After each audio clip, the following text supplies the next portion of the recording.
Eagleville, Ontario, home of the Bonner Cup. Checkered flag. Well, it's time for me to make a change to my fleet of snowmobiles for the new season, so I've decided to send Goldmember down the road. And because of this, I've traveled here to JT Power Sports outside of Barrie, Ontario, to make a straight up trade on this bad boy.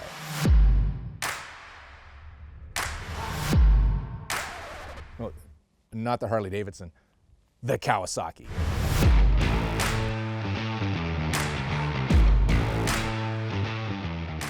This sled is a 1980 Kawasaki Drifter 340 Free Air that's sort of kind of begun its transformation into an ice oval racer and even raced once last year in the OSOR races in Cochrane, Ontario. The current owner is Jeremy Gerard, who is also the owner here at JT's. And while chatting one day about vintage ice oval sleds, he said he had it, that it was for sale, and he wanted roughly what I wanted for the Inviter, so we made a deal. I'm pretty excited about this because this means I get to go ice oval racing. This is gonna be crazy. And it's a Free Air. Oh, this thing's got lots of leaves though. Over the last couple seasons, I've had the opportunity to spectate at a few races like the Bonner Cup and also at the granddaddy of ice ovals, the Derby at Eagle River, Wisconsin. Seeing those sleds rail around the oval looked like a whole bunch of fun. Plus, I hate being a spectator at any racing event. I'd much rather be a participant, so I decided I needed a sled to race. I didn't want to start at the top though. The guys and girls in the fast classes are certifiably crazy, and there was no way I wanted to start there. I would literally kill myself, so I knew I wanted to start off with a vintage racer. Which is not to saying these vintage sleds are slow, because they are definitely not slow, except for maybe my new Drifter, and also because the competitors in these categories are every bit a racer and as passionate about ice oval racing as the folks in the big classes. But for me with STV, I don't have the time or the talent to run up front with any competitive ice oval racing series in the wintertime, so it's gonna be about the fun and the experience of it all, and I think the Drifter is gonna be not just good, but good enough.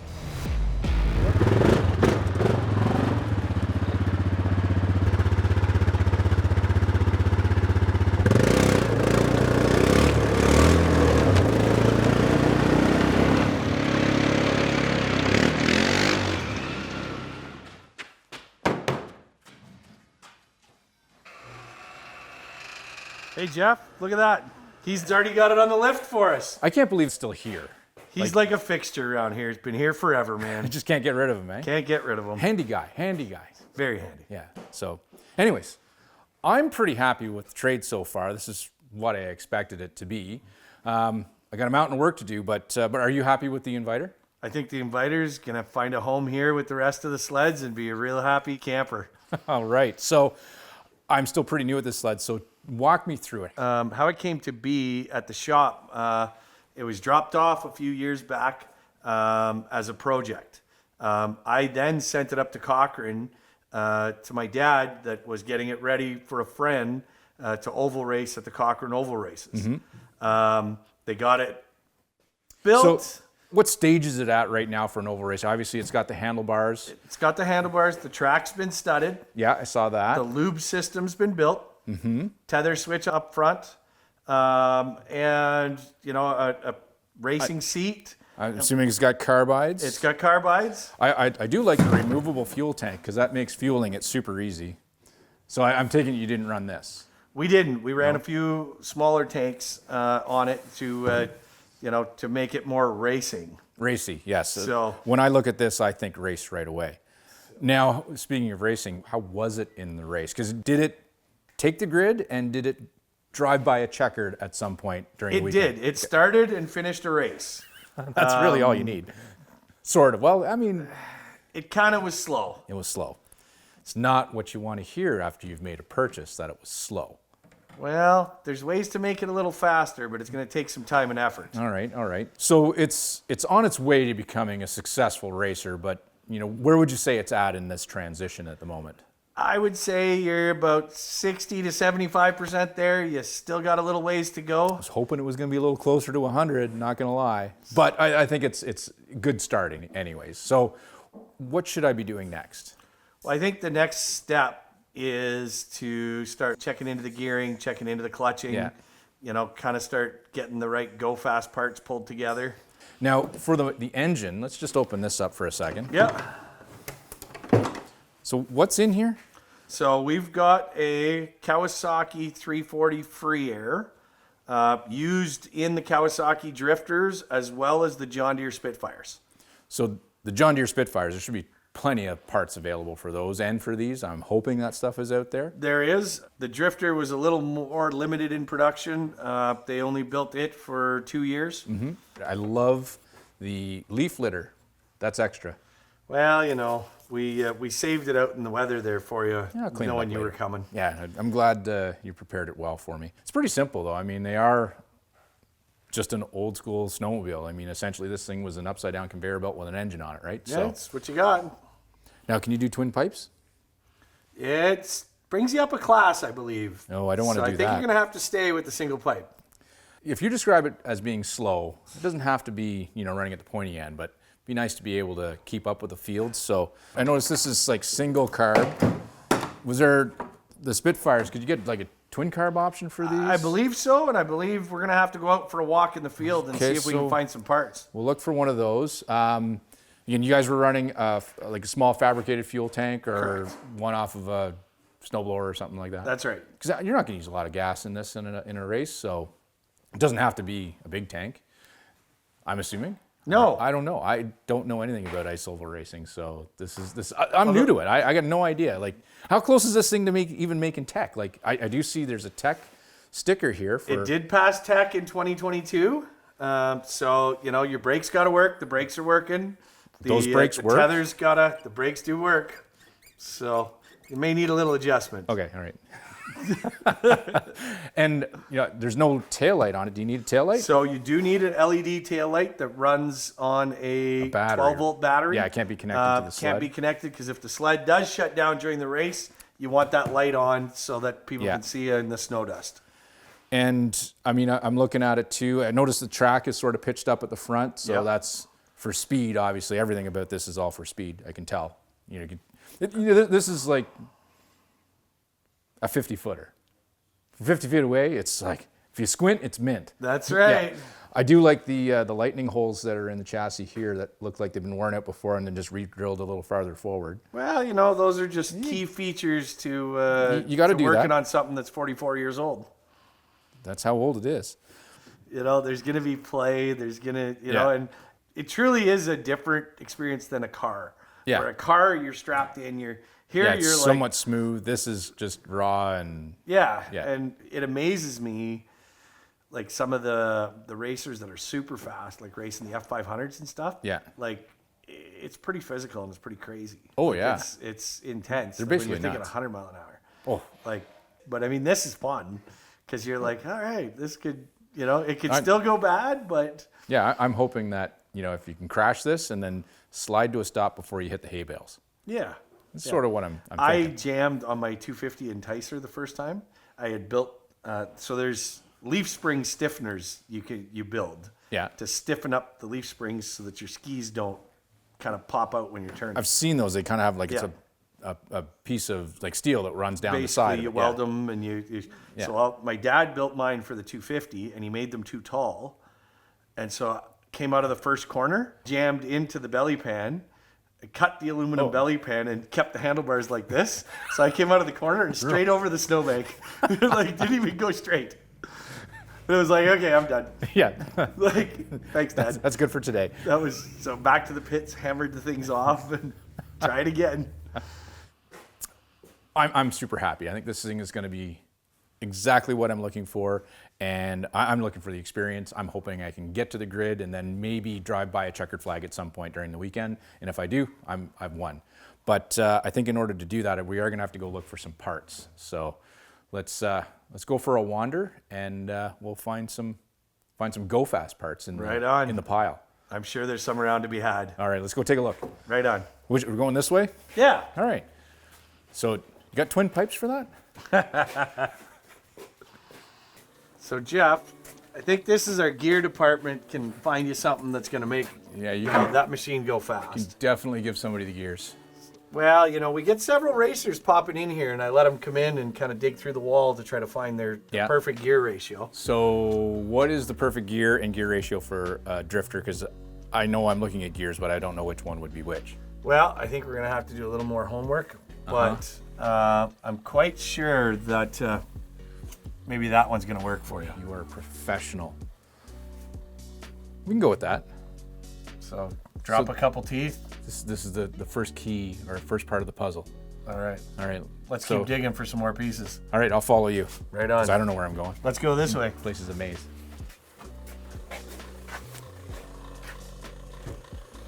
Oh, this is the carb and clutch department? Well, we might have a carburetor or two here. Or 17 million. Or 17 million. Yeah, so we're probably a set of dual 34s might liven it up. Here's like 34. I can tell it's 34 because you have 34 millimeter mic with choke. Makuni. I'm taking that as a Makuni. There you go. All right, Jeff. So to sweeten the pot a little bit on the deal, I got this awesome Kawasaki helmet for you. Is this Snell approved? You'll have to check with the race officials to see if they'll let you race with it. I like the curtain on the inside. Here, hold these. I gotta try it. I think you do. When was the last time a head has been in this thing? 1986. I can't believe my head fits. All right, there we go. It stinks in here. Oh, I can imagine I'm gonna leave that for later. What the heck is that stuff? So maybe we should go check out the John Deeres out in the field and see what their setups look like. All right, let's go look at John Deere's. All right.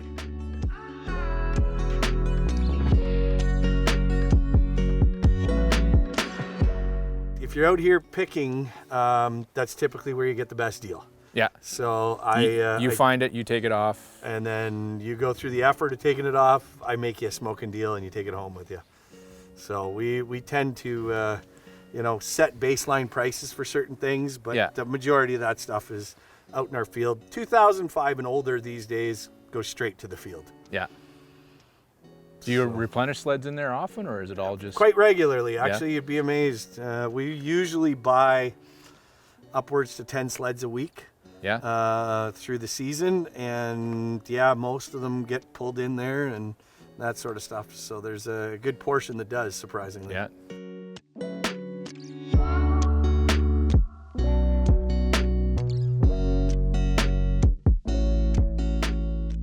This is the John Deere section, I can tell by the green. So we've got John Deere's through, so let's have a look and see if there's some potential here. That looks like a single. Single, but yeah. I'm not sure if, you got a butterfly carb. That's an older model, so the John Deere's had Kohlers to begin with and then switched to Kawasaki's. Just no performance in this row at all with John Deere's. Well, I think, let's see what we got hidden under here. Oh, this motor's backwards in it. No performance there either. No. So I think we're out of luck out here. SOL on the twin carbs. We're gonna have to maybe do a little more homework. But I got a 34, so that'll help a little bit. Yeah, give it a little more. All right, so what else should we look for? What else do you think maybe that thing some clutch needs? stuff. Ooh, I like clutch stuff. I think we should look for some gears and some springs. Well, we got a gear. Got a gear. Got a helmet. I got a carb. Maybe some weights and some springs. Let's do that. Let's do that. Let's do that. My head's itchy from putting that helmet on. Yeah, that was a mistake. Shouldn't have done that. So this is the clutching department? Yeah, we've got several clutches down here. Any 1980-ish Kawasaki drifter clutch and clutch parts? Well, we might just have... I don't even... What's in that for a clutch?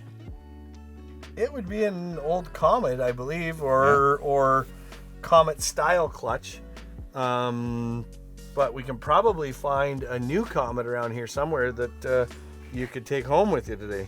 Well, we got some weights for you, though. Okay, we'll take some weights. Cool. Maybe some springs. You have product here. We've got lots of product. Lots of product. Do you know where everything is, and do you know what you have? Organized chaos is the best way to describe it. I get it. So, but we definitely have what you need if you're looking for something in a vintage parts. Well, we made it back to the shop, Jeff. Well, I definitely have a mountain of work and a scuzzy helmet filled with parts here, which will get me part of the way, but at least I know where to go if I need more, right? You're always welcome back to come and dig through for some more stuff. Excellent. So I will be back with more stuff, I think, because this is not going to bring this sled from the back of the field to the front of the field. Yeah. But we'll bring it back to the shop and start working on it. And I think I am now officially an ice oval racer. A completely new rabbit hole to go down. You got it.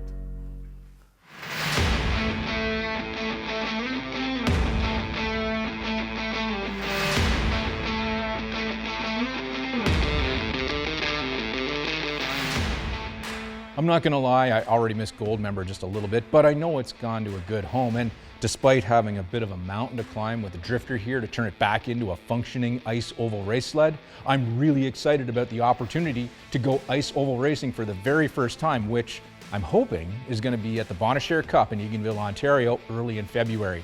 But until then, I got some work to do. But for me, just making it to the grid will be a win, and picking up a checkered flag in any finishing position will be even better. I'm in this for the experience and to be a part of the snowmobile racing community, even if it's for just one weekend. I'm thinking this group of people will be as excellent to hang around with as every other group of sledders I've had the privilege to get to know, which is the great thing about snowmobiling, the sense of community we all feel for one another. You know, I think we can literally travel anywhere in the world, and if we meet another snowmobiler, we've instantly met a new friend and can bond over snowmobiling, which I think is the great thing about sledding. And I gotta get this thing running. Haven't heard it run yet. I think it needs gas and maybe some rocks picked out of here. Where's that? Come on. It's been slightly over a week since I made the trade for the drifter with no name, and I'm as green as it is when it comes to oval racing. So to really understand what I'm getting myself into, I reached out to the OSOR, the Ontario Snowmobile Oval Racers. I connected with Steve Turcotte, better known as the Turk, who was gracious enough to invite us to his shop to chat about racing.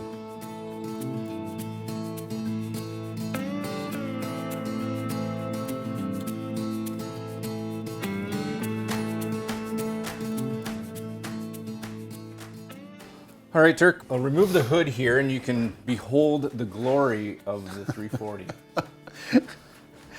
Yeah, don't go falling in love with this thing now. So yeah, I know a few things that are obvious. There's no fuel tank. And good no place to start. Lube tank. The carburetor's probably too small. The steering is super loose, like really bad. I'm assuming that's going to be important for ice oval racing. It helps. I also know there's no taillight on this thing. It does have a slightly cut down race seat and racing handlebars, which I'm falling in love with. But yeah, from there, maybe let's start on some of the safety stuff I should be doing with this, and then we'll move to performance. First of all, I want to say it's awesome. Welcome to the OSOR that you're coming out to race. It's great to have another racer out here. So. And it's great you have a sled and a platform to start with, but yeah, you've got a few things you need to get done on this. So I kind of felt that way. Yeah, for sure. Steering, yeah, you're definitely going to want to address that. Just from the safety aspect in here as well, though, these skis on the front, this steel on here, these are going to have to be covered over with foam, and they're going to have to be taped onto there, and they're going to have to meet a minimum height required of 8 inches. 8 inches so I think, off the ice? Yeah, so I think you're good with the 8 inches, just that steel skis have to be covered over with foam into there with getting them done. So that's a big one. Your skis, definitely want to fix them. Yes. So with your setup with that, typically racing is you want to have them towed out about 1/8 of an inch from the front to the back. Measure 2 same places at the back, anywhere get a measurement from them. Measure 2 same places at the front, get a measurement from there. Yeah. And as long as you're 1/8 of an inch difference towed out, yeah, you'd be good set up to start for handling into there. Yeah, then you can adjust them into there. But everywhere you strengthen on your ski setup is going to weaken someplace else. So you want to check all your steering arms, your heim joints. You're going to want to check your springs onto here, your shocks as well with everything onto there. So just making sure it's tight, because you're going through from your center post onto there, because right now you've got a lot of play in here, and you're going to be going down the track like this, so All over the place. it's going to make it hard for steering and for safety out in there. But Yeah. And then, so moving back, brakes. This is still the cable brake. Can't touch the handlebar like this one is touching the handlebar. yeah, That is so not going to pass? No, that's not going to pass. So set up into there, adjust it. You're probably going to need a new pad on this one here. You may also want to get a setup like I have on mine, where either you get a bent handle on there, or Yeah. you can tap the end of this and put a piece of I like what you extruded had. aluminum onto Yeah. there on the bottom. Because onto they don't that. need a So lot of brakes. I mean, this is 340. Am I going to use the brakes? chances are you're not going to use them too much into there. And if you are, it's braking for setting up at the line, or Yeah. braking for if there's an incident on the track as well. But you just Yeah. want to have something that while your hand's down on the machine, you can reach with your fingers and you can tap your brake if you have to. Yeah. Out there. So Now, moving back on the sled, maybe what we'll do, we'll just flip it up on its side. I've got studs in dirt, but there is a spec about how much the studs can protrude past the bottom of the track, right? yeah, for sure. So what we have, same as the in our race specs, is we use these gauges into there. So this gauge not only checks for your carbides, it also checks for your stud lengths. So if you have this into here and you set that up into there, you can see that on these here, you're just touching the edge, so your Yeah. studs are a little bit too long. And also this type of stud that you have on here, this isn't really an oval ice racing stud. This is more of a trail stud. These are more of an arrowhead shape, so they're going to dig into the ice and hold the ice. They're not going to be they're going to be actually holding it down instead of pushing it forward into there. So Right. few things with that would get in there, but the gravel's a nice touch out there too. Yeah, it's nice. Well, that'll wear off eventually. I'm just glad that I have an idler wheel that spins around. I'm Yeah. not sure if they all do that Nice, just yet. nice. And then the back, the enclosure, I mean, we've seen it on your sled, so I'll have to work on that. And then these cables, that's just to make sure the snow flap, I was gonna say doesn't come up, but it looks like it does. Yeah, so these here should probably be moved up to here, because the whole point of this, it's not really doing anything here right now. No. If you just put a hole up in here, so that it keeps it from going backwards into there, it just keeps it there. It's supposed to be touching the ice when the machine slipped over. Yeah. But definitely you're gonna need a tunnel enclosure built into here. And like I said, with the tunnel enclosure, if you can put like a 2-inch block between the back of the track and between the tunnel itself, Yeah. you'll need to put a steel rod, a threaded rod down through there like on mine. Yeah, so I'm gonna Stop take the some blocking measurements it. off Yeah. of yours. Yeah. So let's look at the skis here for a second Sure. with the carbides that are on here. Yep. So they look very much like just a trail carbide that's probably has seen a few trail miles already. They have. So I can show you the difference of that carbide versus what we use. I'm racing against guys with that. You're racing against guys with this. So you're allowed a total of 10 inches of carbide. So you'd have to measure this, what is that, 3-4 inches? Yeah. And then you've got an inch. So you're a little bit shy in the mount. So you can see on here, you've got 10 full inches of carbide on here. You're gonna need a few spacers and shims and washers to tighten these bad You boys think? up. Yeah, I think. I'm just happy like the shocks, almost feel like they're doing something. They are. They're quite impressive. Very impressive. Shocking, actually, some would say. Shocking, they would say. All right, so let's put this down on the ground. Sure. And let's look at the heart of the matter. I mean, when I look at this, it's just screaming race sled to me. It's all over it. It's got race sled written all over it with that. So.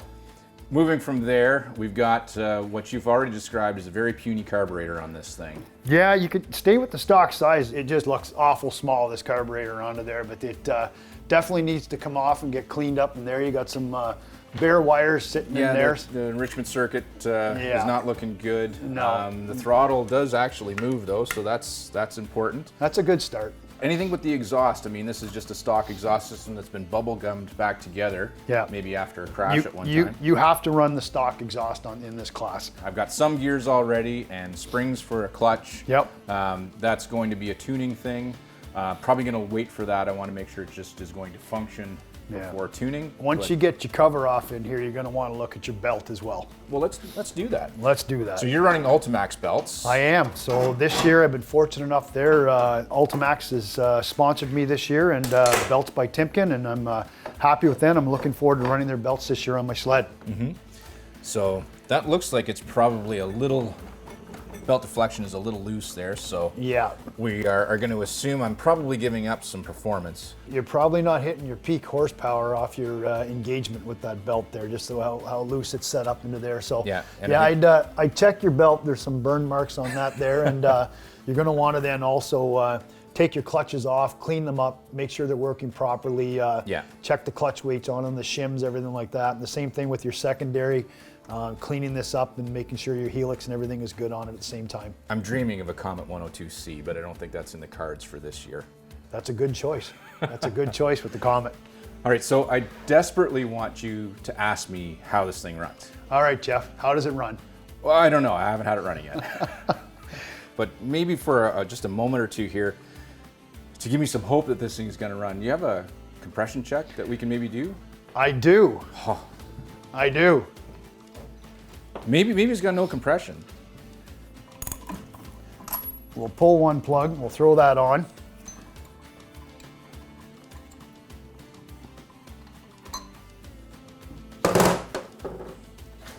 All right. There's our Holy cow! and five. We're like 125, I think. Wow. Yeah. I'm really surprised by that. Same here. You've got a lot of compression in there. Whew. I did not expect that. I was hoping for like anything above 90. You want to check the other side? I'm curious. Because you have seen this thing perform. I remember seeing it on the trailer in Cochrane, but my recollection of it on the track is probably not as good as it should have been. It's probably like, look at that slow thing going by there. I'm not going to pay attention to that. Okay.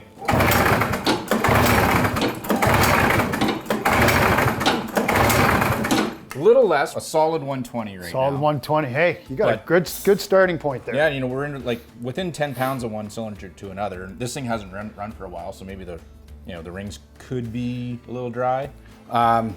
I'm kind of taken away that I might have a good base here, but I'm really at the start. You are at the start, but you know what? And I'll be honest with you, this sled here started out like this sled here. I actually put that sled into a tree, trail riding with it, and then started over building a sled. So you can start from anything and come out and race with the OSOR. You don't have to have deep pockets to come out and race. You just got to get a few basic things and come out and have fun. Well, that's the whole point of this. I want to go out and have fun. I want to be part of the racing community, even if it's just the one weekend. And I am absolutely stoked to be able to finally go around an ice oval track in competition, even if I'm waving goodbye to all the other competitors as they race away from me.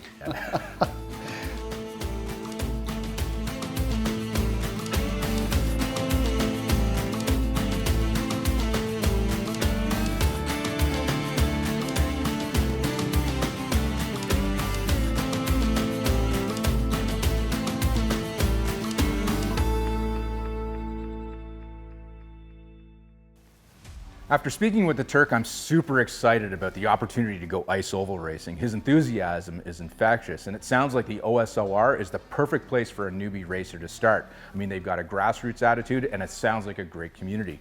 That said, Turk reminded me many times before we left the shop, because I think he was rather alarmed and said that I had to do something about this. So I think I'm going to start with that after I secure the sled up there a bit better.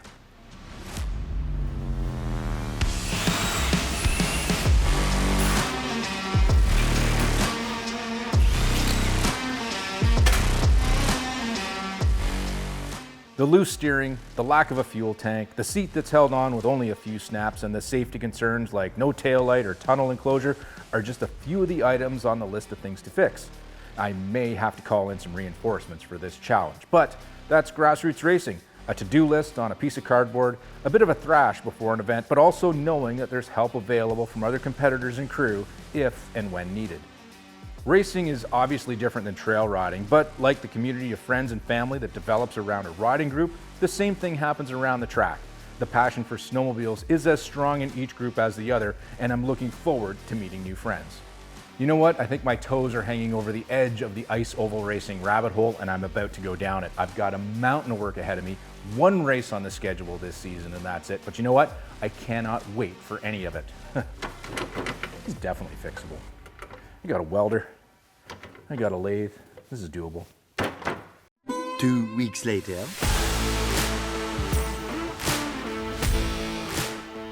It's a lot cleaner for sure. Wow, It's not perfect. that's a lot better. It's not perfect yet.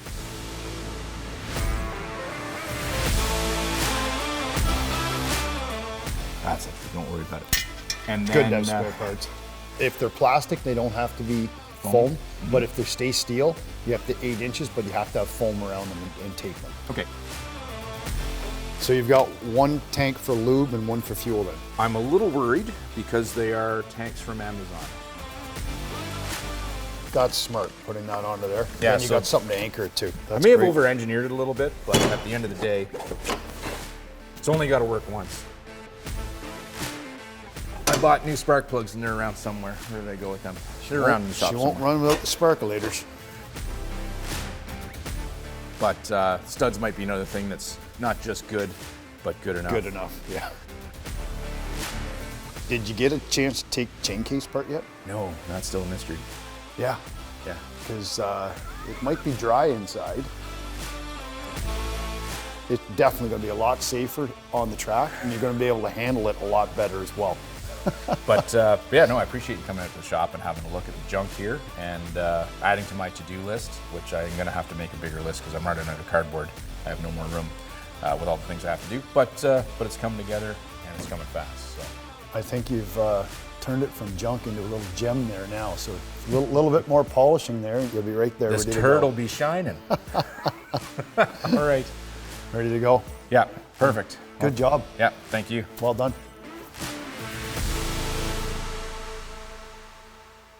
After the Turk's visit, I'm glad he seems to think I'm on the right track. And speaking of tracks, after I finish a couple of jobs on the drifter here, I want to go outside on a little bit of snow that we got the other day and see if this thing will actually spin its track. Because right now, I don't even know if it'll move itself.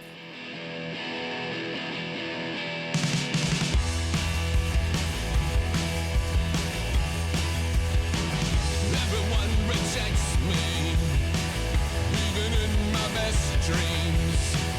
And I've come to realize I can see it in your eyes. You're out to get me. Yeah, I know you're out to get me. The drifter with no name still isn't quite done, but it's time to hit the snow. I'm pretty sure it'll move, but I don't think I'll be describing its pace as speedy or swift or fast or quick. Maybe it'll hit brisk, possibly. Anyways, it's time to find out. Oh yeah, race machine. I'm just gonna go nice and gentle. The free air, I mean, it could be tender, and I want to get some heat into it before I start going wide open. So just, some slow circular passes here. But I mean, it's moving pretty good. I'm sort of impressed. Honestly, it's doing exactly what I was hoping to. And armor rolling the seat, you can move around easy on it. I'm digging the handlebars. I wasn't sure if they were going to work as good as they are. I mean, way better. But yeah, no, this thing is moving, but it's not fast. There is no way this thing is fast because I'm wide open doing circles and yeah, it's not quick. All right, here we come around to corner 4, coming up on the front straightaway of my makeshift oval, and the brakes work, and that is a success. Made it out of the shop. This thing is the first time under its own power here in the backyard, and I mean, I did a full feature there, I'm sure of it. And it's still running and it's still moving, so that is a success. Plus, I even came up with a new nickname, Snot a Rocket. I think it's perfect.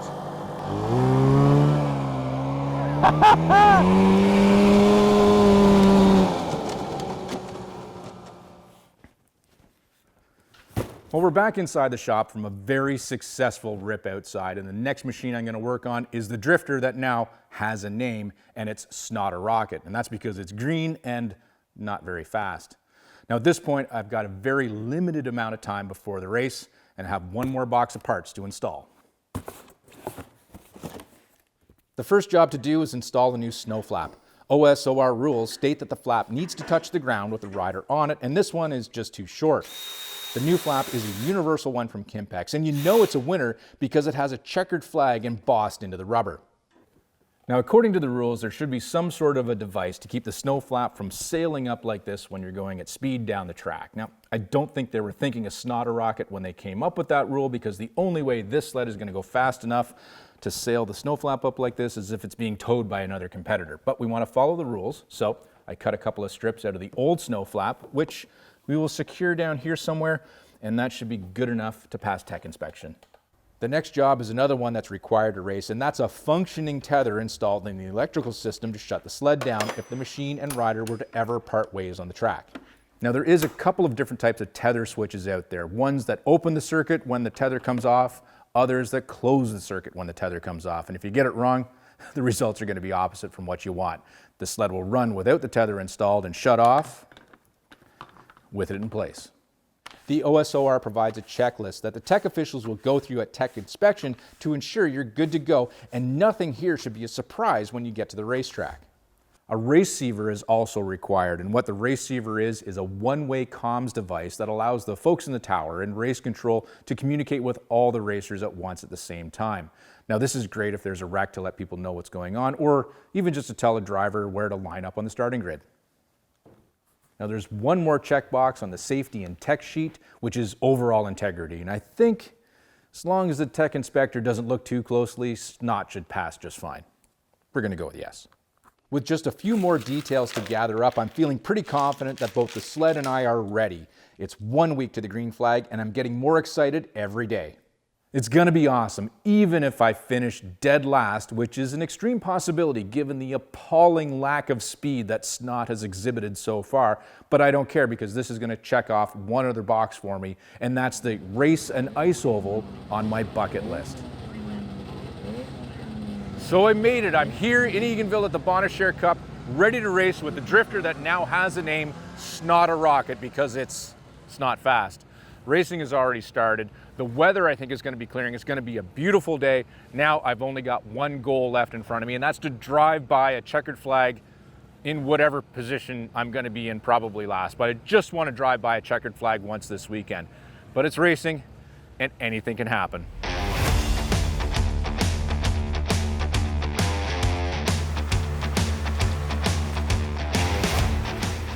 Heading to Eganville early in the morning on Saturday of the race weekend, all the doubts and nervousness of what was ahead started to set in. First, other than a mildly successful yet very disappointing ride in the yard next to the shop, the drifter hasn't seen any kind of ice for real-world testing before this race. And then I was worrying about the process of the race itself, like where we were going to park, what's the layout of the paddock, where's registration happening, and what time is the driver's meeting going to happen. Then I still needed to get the sled through tech inspection. Even details like figuring out the race schedule and where I was going to line up to race my race were questions in my head. Not going to lie, pulling up to the gate, I was beginning to think I wasn't ready for this. Details were starting to come together though. We got the trailer parked pretty easily, and after a few simple conversations and some directions from other competitors, it wasn't long before registration was done, and I had figured out the layout of the track and paddock, plus I was getting my sled and myself ready. I just had the driver's meeting to get to. Now, the driver's meeting is important. This is where they go over any last-minute details you need to know as a racer, like the red flag procedures or how the starting grids are going to be laid out and how the race is going to start. Also, safety protocols and any other last-minute changes that the organizers have to make are all covered in the driver's meeting. As a racer, this is one thing you can't miss. Yeah, we just missed it, so gonna have to go find out what's going on, if there's any special instructions. If you're going to a race, a real key is attending the riders meeting or drivers meeting, and yeah, when you miss it, it's no bueno. Luckily, they didn't take attendance, otherwise we'd be in trouble with the race director even before the race started. Thankfully, I found the Turk to find out any details I might have missed. We missed a driver's meeting. Uh-oh, that's not good. I know, it's not good when you miss a driver's meeting. Did you get a schedule? I got it on my phone, so. Do I miss anything important at the driver's meeting, or same stuff? Just the starting procedures for the starter. Yeah. Into there, so then he's down to start, and Yeah. then he'll go across the line, go down, and then he'll throw the flag up to start. Yeah, don't into move there. till he goes. And you have your race receiver. Yeah, I got it. Okay, because they're mandatory on the track. Yeah, And yeah. if there's any accidents or incidents, make sure you get up into the corner 1, 2 up at the top end up there and wait up there. Okay. Yeah, so That's like all. red flag, black flag, any of that? Red flag. If somebody's not racing properly out there, they'll get black flag. They'll flag. get a warning, a black Yeah. flag. But other than that, they'll be it'll be good for racing. Cool. Into there. So no, it's exciting. Yeah.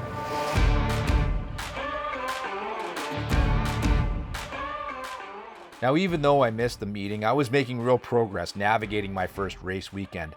I was still feeling a little overwhelmed, but all I had was a couple more details to get through for tech inspection, and I'd have all my ducks in a row. So for visibility out in the snow dust, I want you to have orange on your helmet, which I don't have. So if you're pretty good and you do the effort to try to make it right, generally you get a little forgiveness on stuff. Walking through the paddock, realizing I'm part of the show for the first time as a racer was a great feeling, but also seeing the professionalism of the teams and racers with their beautiful race sleds still make me feel like I was in a little over my head, but too late to turn back now. If it wasn't for the encouragement of other racers and the organizers, I think I would be way more nervous than I am. Everyone I spoke to about their first time ice oval racing recalled feeling the same emotions I'm feeling right now, and how all of the feelings of doubt fall away as soon as the green flag drops, which, for me, was a time fast approaching. With fingers crossed that snot would fire up, and then fire up again while making my way to the grid, and with a little help and direction from Phil, who was directing racers on the infield, I made it to my lane number 6 for my very first 3-lap race. I'll have 2 races today, 1 heat and 1 final, and there's no waiting on you if you're not ready.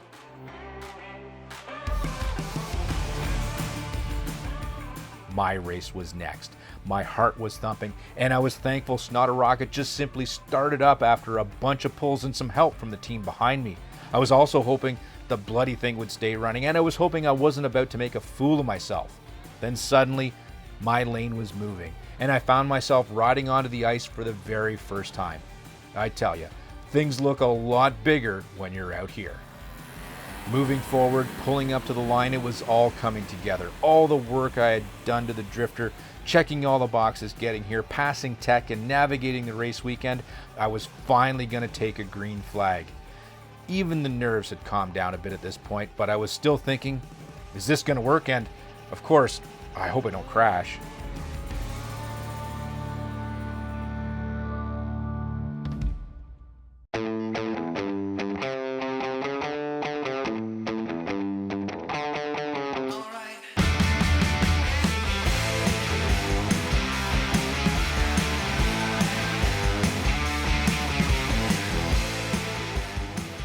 There's a few things you learn when the green flag flies.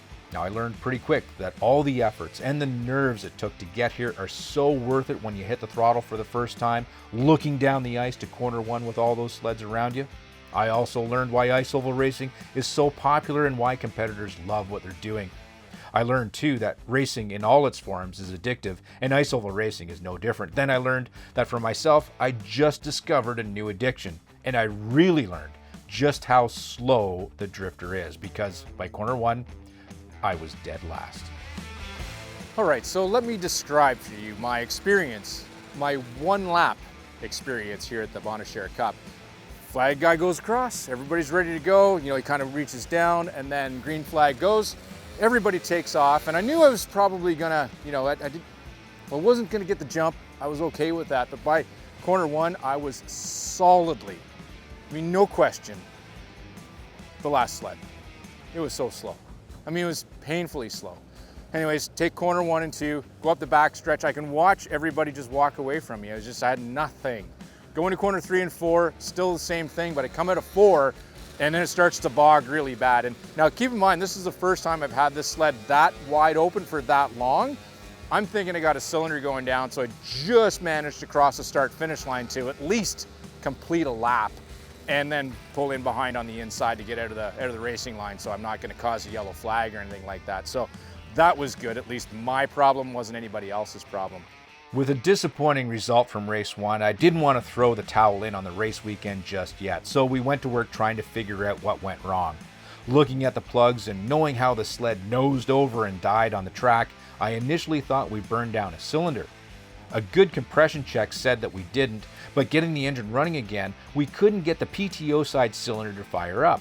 After coming to the conclusion it wasn't air, fuel, or spark, we determined it was a bad seal on the crank. It looked like our day was done. Heading back out into the paddocks in search of a solution, which I found, I ran into someone who has a history with the drifter. This is Jeremy's dad. Now Jeremy, the guy at JT Power Sports, is the fellow that I acquired the drifter from, but Dan's the guy that put it together. And tell me how you ended up with that sled. Okay, so I originally went to his shop to deliver something, and I had my trailer, and then I noticed the drifter was there. So I said to his employees, I said, help me load it up. And then he looked at me and he said, well, does the boss know? I said, I don't care, he's my son. I don't care, I'll pick it up. So anyways, we loaded it and I brought it to Cochrane and I put it together and then I gave it back to him last year, the way it is. I think what you got to do now, so I traded, so it's your sled. The drifter was your sled, right? Well, after I took it from him, yeah. Yeah, so I'd say it's still, your sled. He sold it to me, but I traded him a Yamaha Inviter. I know, I so saw I think that. you should bring that Yamaha Inviter home. Just pick it up again. Yeah, maybe that's what I should do. I think I ride in our vintage ride on March 2nd. Well, that'll be perfect. Yeah. Because you know what? It runs, right? That sled runs. Okay. You know what sled doesn't run? The drifter. But we got a new seal in a bag, so we're going to go to a buddy's place. We're going to throw that in tonight, and we're going to try it again tomorrow. Cool. Yeah. So, I'm anxious to see it going again. You'll have to come over and take a look at it. I did a few changes, but yeah, I saw it from a distance. Yeah. It's basically the same thing underneath, though. Yeah. Even with the bent bumper. Even I left the bent bumper on, but you know what? Even after one lap, ice oval racing, I love it. You love it, eh? I love it. It doesn't take much to get hooked. No. Thanks Thank for you. putting that thing together. Hey, no problem. Now, day one for us wasn't over just yet. Coming into any race weekend with sketchy equipment like a sled named Snot a Rocket, a plan B is always a good thing to bring with you. And here in Eganville, we brought a plan B. All right, so the drifter with no name that now has a name called Snot a Rocket is not moving right now. So that means you bring out the backup sled, which happens to be a 1980 Skidoo Citation, and run the Beater Classic. So that's what I'm doing next. I'm not sure if this is a wise decision, but it looked like a whole lot of fun, and with the drifter down, the Beater Classic may be the only racing left for me this weekend. So you may remember this 1980 Skidoo Citation, which is one that I had in the shop before. This is my brother. I'm going to be racing against him. He's on the Mirage. Honest Andre over there, he's on the Citation SS. I'll be on my grandfather's old 1980 Citation. What motor's in it, Mike? What? What motor's in that? 447. 447. 447 now. The Beater Classic is an all-out, no rules, except for a working tether, run what you brung, no holds barred redneck ripper of a race. These lads are here for a good time, to put on a show and hopefully finish a race with a running sled. And in this first heat, I'll be running against my brother. But I think he set me up. How was that? So you failed to mention that the brakes don't work and the throttle sticks. Throttle doesn't stick, it's a brand new cable. The throttle sticks. Let's make you go faster. Well, brakes only slow you down and the throttle sticking will make you go faster. But corner 2, it's really hard to stay on the track. Now, the Beater Classic is a bit of a clown show to keep the action going when the track maintenance is happening, but for the riders, it's pretty serious. We're here for business, and after one heat, if your sled's still running, just line up for another. It's go till she blows or breaks in two is how these guys roll. Now, the first time was a bad idea. This time is a really bad idea. Don't tell the tech guy, but I have no brakes. There's no brakes on that thing at all, and the throttle sticks. You have to shove the throttle closed with your thumb, so it makes it a little spicy going into the corners, but I mean, what could go wrong? Oh, I think I'm going to pay for this in the morning. Whatever suspension the old Citation has left in it, I'm using all of it. Plus, I'm putting mad trust in a working tether if I bounce off of this sled.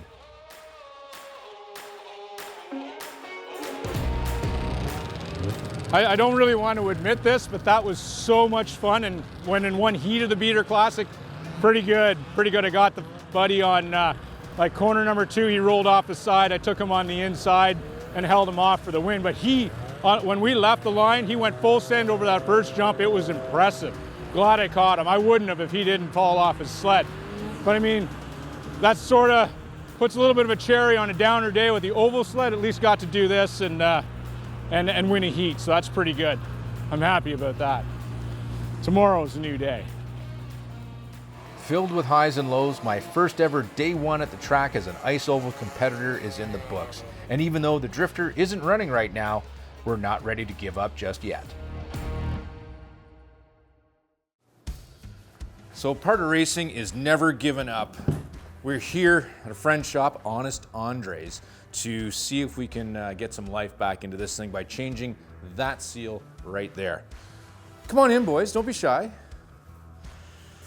So this is Andre. Hi. This is my brother Mike. Hi, Mom. And we're gonna fix this thing. So what do you think is the first thing we gotta do? I guess we gotta take, Pull out for it. yeah. I suppose changing the crank seals on this old Kawasaki engine would have been good maintenance to do before we went racing, but I had to draw the line in the sand somewhere.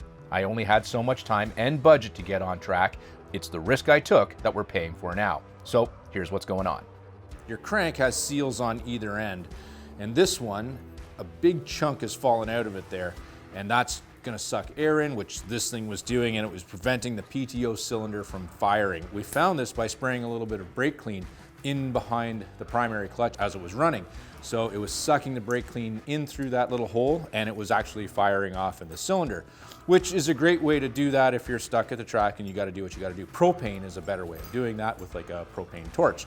Because, as we found out, when you spray a brake clean at the back of your clutch and a random spark happens and there's dripping brake clean gathering up in the bottom of the belly pan, that catches fire good. So we had to put it out with a couple of adult beverages and yeah, and a bunch of snow. This repair is kind of a Hail Mary. We are dead in the water as is, so anything we can do to get the Kawasaki engine running again is what we're gonna do. It's racing, it's only gotta run 3 laps. I just wanna pass a checkered flag this weekend. All right, so these are the seals that I'm talking about. And you can see on this one how it's all chewed out on the inside. The spring was actually just dangling around on the inside by the bearing. Here's the new seal, which is perfectly round, doesn't have any chunks missing out of it, and we'll go in on the end of the crank. We got the old PTO seal out by prying the case open just enough to slide it out on that side, but what we want to do is remove the whole bottom of the case completely to change the seal on the mag side as well. To do that, we need to get the flywheel off. And finally, getting the proper tool for this job, we encountered our next problem, and this one's a doozy. All right, so new problem. So this is the flywheel that goes around the stator that makes the juice to make the fire. And normally there's 4 magnets on here. Here's the 4th one over here that is no longer attached, and this one here is no longer attached. We noticed it making a little bit of a noise when we were taking it apart.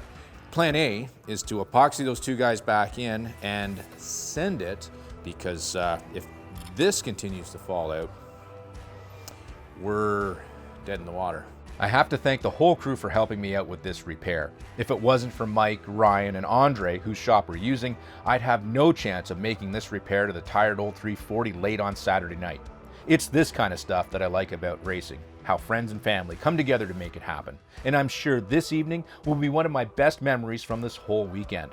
What I'm not going to remember is the rust and the dirt and the missing pieces of O-ring on the crank and the bottom end. I'm going to pretend I didn't see any of that, because this engine doesn't have to be good, just good enough for 3 laps and a ride past the checkered flag.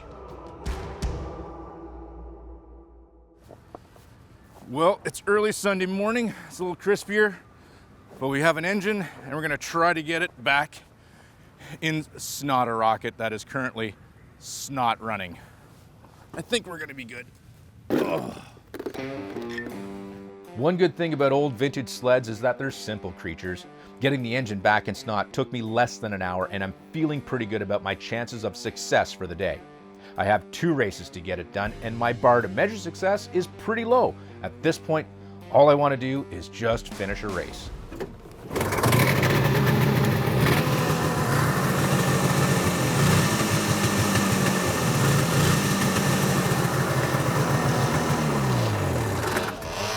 It runs.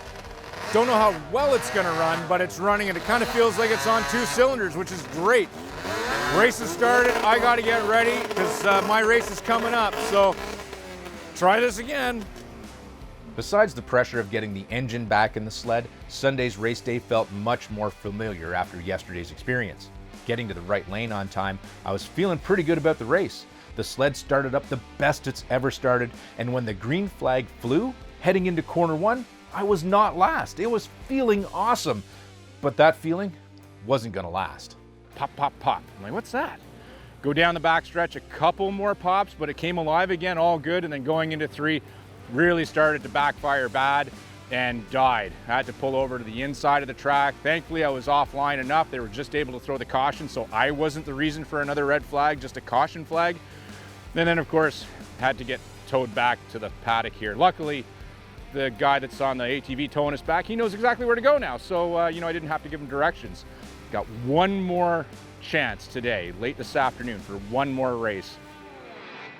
It was all down to this last race, the final in the Superstock Free Air 340 class, which, lucky for me, everyone made it through to, even if you didn't finish a race up to this point. Honestly, lining up again to take the green, my thoughts were centered more on escape routes off the racing surface for when the sled died on me again, because at this point, all hope had failed for my goal of finishing a race.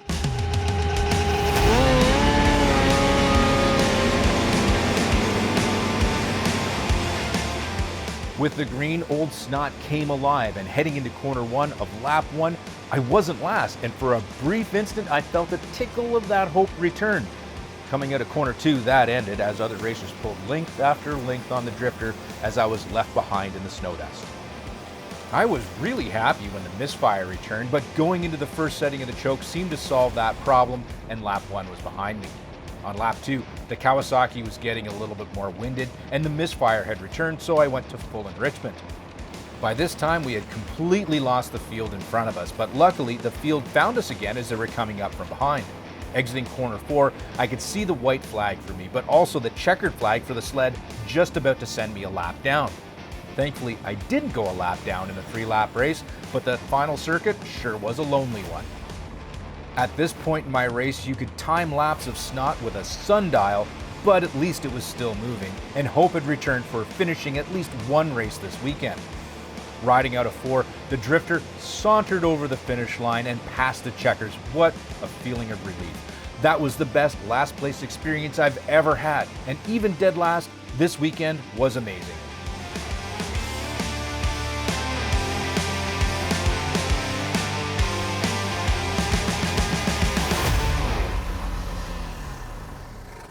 Well, that took all weekend, but I finally got my checkered flag. Oh, what an up and down weekend, but so good. I swear, coming in last has never felt that good.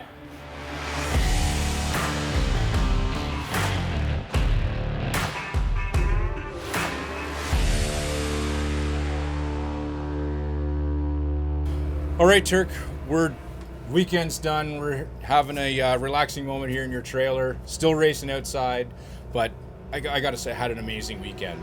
But first, how was your weekend? Because you've had some good success this weekend. Yeah, I had a really good weekend this weekend.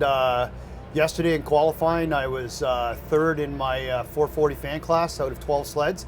And I got third I stepped up a class as well and went in the 440 liquid class, and I got third in that. Yeah. And then today, in the qualifiers and in the finals, I finished second in both. So quite pleased. My SS ran well, and really happy. The track got a little bit rough and started to deteriorate there. I noticed that. It made it tough for passing without getting out into the wash on the outside, but really happy with the way it performed, and the power was really getting planted. I'm really happy with my new Ultimax belts that I have Timken there, and really put the power to the ground, and I'm really happy that they sponsored me this year, so it's really great for that. Yeah, I mean, I was running an Ultimax belt too. Don't think I was quite putting the power down that you were, but I mean, what an amazing weekend. I mean, from competitor standpoint, I mean, a great turnout of competitors from all across the snow belt. There's people here from Minnesota, I think, was there people even here from Manitoba? Yeah, and there was people from Northern New York came. I really think that if you're talking about turnout, we have to mention the fact that for the Bonus Year Cup, this was the largest turnout that they've ever had for racing. And even with our OSOR club here, we sold more memberships this year than we ever had all of last year. Yeah. So the way that the weather's been now with, up and down, and for this to have a race here with Eagle River being moved and the dates and with Valcourt next weekend, really great turnout this weekend with right from the champ sleds right down through to the 120 to the kids. Yeah. I know you got some great up close with the 120 with the kids stuff, and really happy to see them out here racing today too. I mean, I heard no complaints, and spectator wise, I mean, it looked like the stands. There's plenty of people all around. Everybody's having a great time, enjoying wonderful weather. I mean, what a great weekend at the racetrack. It was for amazing. my first weekend at a racetrack doing this ice oval thing. I mean, I don't think it could get any better. No, absolutely Hang on, I amazing. got to say this. I can think of a whole ways it could get better because I didn't have great success. Well, let's switch focus right now. We talked about me, we talked about the venue. Let's go on. Jeff, how was your weekend this weekend on the track? It was ups and downs.